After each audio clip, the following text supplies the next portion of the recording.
ఇంకేటి చేస్తారు? ఓకే. ఇప్పుడు ఢిల్లీలో ఎన్డీఏ కూటమిలో ఇద్దరు గెలిచారు, ఎవరు అద్వానీ గారును వాజ్పేయి గారు. మరి అపోజిషన్ స్టేటస్ ఇవ్వలేదా? అంత మంచి మనసు నాయకులు ఉంటే ఉండొచ్చు.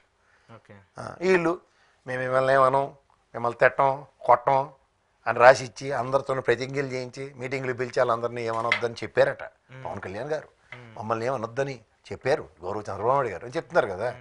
అసలు అలా చెప్పొద్దని పరిస్థితి ఎందుకు వచ్చింది? ద మొనాటమీ, ద లెగసీ ఆఫ్ తెలుగుదేశంలో ఈ మొనాటమీ ఎందుకు బ్రేక్ అవుతుంది? ఇప్పటిదాకా వాళ్ళు ఎప్పుడు అలా లేరు కదా. ఈ టెన్యూర్లో అలా ఉన్నారు. కొత్త రెడ్ బుక్ రాజ్యాంగం, పదజాలాలు మార్చడం, ఏది పడితే అది మాట్లాడండి. ఎందుకంటే బోండమ్మ గారు లాంటి వ్యక్తి ఏదో మాట్లాడిన దానికి కూడా డిఫెన్స్ మెకానిజంతో వాళ్ళు దాన్ని పాసిఫై చేసుకున్న ఉదంతా నాకు తెలుసు అప్పట్లో 14లో. మరి ఇవన్నీ గమనిస్తున్నప్పుడు చూసి ఊరికైనా తీరు కూర్చుని తారలాడిందని ఇల్లు వాళ్ళతో తిట్టడానికి కూడా వెళ్తాడు. కొన్ని వాళ్ళకైనా వేరే జెండా ఉంటుందా?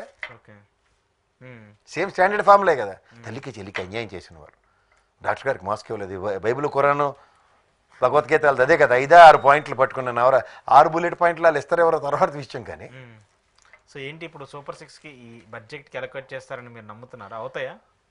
అవ్వకపోతే వాళ్ళకే కత్తిమిస్తాము కదా సార్. ఎందుకంటే ఒక ఫైనాన్షియల్ ఇయర్ అన్నది బడ్జెట్ ప్రవేశపెడుతున్నప్పుడు నెక్స్ట్ ఇయర్ ఎలకేషన్స్ మీకు క్లియర్గా లేవనుకోండి, నీకు 15,000 నీకు 15,000 లేకపోయినా, లేదంటే ఫీజు రీఎంబర్స్మెంట్స్ మీద కేటగిరికల్ ఫిగర్స్ లేకపోయినా, these are all creates lot of ruckus. Okay. So obviously మొన్న చెప్పి తప్పించుకున్నట్టు కాదు కదా ప్రతిదీ. ఇది accurate figures to accurate figures ఉంటాయి. గత బడ్జెట్ ఎలకేషన్స్ ఏమున్నాయి, ఈ బడ్జెట్ ఎలకేషన్స్ ఉన్నాయి, కంపారిజన్స్ ఉంటాయి. ఎవరు మాట్లాడకుండా ఉండరు కదా. ఆయనేమో బయట నుండి మనం కొట్లాడదాం, బయట నుంచి పోరాడదాము అని చెప్తూ ఉన్నారు. కానీ ఇప్పుడు ప్రతి ఒక్కరు కూడా అసెంబ్లీకి వస్తే అసెంబ్లీలో మాట్లాడితే ఎక్కువ గలం విప్పొచ్చు అనేటువంటి ఒక అంశం అయితే కాదని నాకు తెలియకడుగుతాయి. ఎలా గలం వినిపిస్తారు? మీరు అపోజిషన్ స్టేటస్ ఇస్తే మీకు వాయిస్ ఉంటుంది. ఎందుకంటే ముఖ్యమంత్రి గారికి ఇచ్చిన సమయానికి జీటుగా ఇస్తారు. సమాధానం ప్రశ్న టు ప్రశ్న ఉంటుంది, సమాధానం ఉంటుంది, ఎక్స్ప్లెనేషన్స్ ఉంటాయి. లేదంటే వాయిదా వేస్తారు, నెక్స్ట్ డే వచ్చి సమాధానం చెప్తారు. అవి బుక్స్ ఆఫ్ రికార్డ్స్లో ఉంటాయి. అపోజిషన్ లేనప్పుడు ఈ 11 మంది నియోజకవర్గ సమస్యలే మాడగలుగుతారు. రాష్ట్ర సమస్యలు నేను మాడతానంటే వెసులుబాటు లేదు. మీకు అర్థమవుతుందా? So what for is fighting అన్న దగ్గర ఆడ్ మ్యాన్ కింద ఆయన కన్సిడర్ చేయమంటున్నాడు. ఏది మీరు 164 స్థానాలతో సురక్షితంగా ఉన్నారు. ఇలా పవన్ కళ్యాణ్ గారు మాడుతూ ఉంటే నాకన్నా ఎక్కువ వస్తాయి అంటే మీరు అపోజిషన్లో ఉండండి సార్. ప్రశ్నించగలమని పార్టీ పెట్టారు కదా, అపోజిషన్లో ఉండండి, తప్పే ఉంది. అడగండి మెడికల్ కాలేజీలకి ఎందుకు సార్ మనం సీట్లు 700 సీట్లు వదులుకున్నాం అడగండి, బాధపడం. ఒక గలం వినబడుతుందని. సుగాల ప్రీతికి సిబిఐలు చేతులు ఎత్తేస్తే ఎందుకు ఎత్తేసారని రాష్ట్ర ప్రభుత్వం నుంచి మళ్ళీ సిట్ వేయించో 14-19 మధ్యలో జరిగిన ఉగాంతాన్ని, సుగాలి ప్రీతి తర్వాత జరిగిన ముచ్చుమర్రి ఘటనలో, తర్వాత తెనాలి నియోజకవర్గంలో తెలుగుదేశం బుర్రగొదలు కొట్టి అమ్మాయిని చంపేసినవి, ఇవన్నీ మాట్లాడితే రాష్ట్ర సమస్యలని మాట్లాడతారని. మిర్చియాటికి వెళ్ళిన తర్వాత ఆయన ప్రతిస్పందనకే మీరే కదా చెల్లించి ఎవరికి శివరాజ్ సింగ్ చౌహాన్ గారికి ఉత్తరం రాశారు.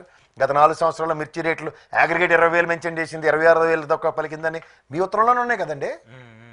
సో అపోజిషన్గా బయట ఉండే ఆయన మూమెంటంకే మీలో ప్రతిస్పందనలు ఉన్నప్పుడు లోపల ఉంటే ఖచ్చితంగా ఫ్లోర్ ఆఫ్ ద హౌస్లో డిఫరెన్స్ ఆఫ్ ఒపీనియన్స్ ఉంటాయి. అవి కాంట్రడిక్షన్స్ చేసుకుని మీరు ముందుకెళ్ళాలి. అంతేకాని వ్యక్తిగత అన్నాళ్ళు వాళ్ళు చేశారు కాబట్టి మేము చేస్తామని భయం, వాళ్ళకి క్రియేట్ చేస్తున్నాం. భయం అంటే ఏంటి? ఇవాళ గ్రూప్ 2 ఎగ్జామ్స్ కండక్ట్ చేశారు. వాళ్ళకి తెల్లారితే ఎగ్జామ్ ఉందో లేదో అని పాపం పెళ్లి చేసుకున్న తలంబరాలు కూడా తీసుకోకుండా వచ్చింది వేరే తెల్లి. అలాంటివి చూసిన తర్వాత వీళ్ళకి గ్యారంటీ లేదు ఏం పని చేస్తున్నాం, ఏం చేయట్లేదు అన్నది. సంబంధం లేకపోతే లోకేష్ గారు దుబాయ్ వెళ్ళి చిరంజీవి గారితో మంత్రాల్లో ట్వీట్ కూడా పెడతారు. అక్కడ మ్యాచ్ చూడటానికి వెళ్ళారు. మ్యాచ్ ఎందుకు చూడడానికి వచ్చి ఇక్కడ మ్యాచ్లో ఏమైనా మనం ఏమైనా తెరబడిపోయి ఉన్నాం ఇక్కడ. మరి ఇదే పవన్ కళ్యాణ్ గారు మన క్యాబినెట్ మీటింగ్ అటెండ్ అవ్వలేదు, ఇవాళ బడ్జెట్కి వచ్చారా? వచ్చారు కదా. దుబాయ్ పక్కనే కాబట్టి టక్కన వెళ్ళి టక్కన వచ్చేస్తారన్నమాట.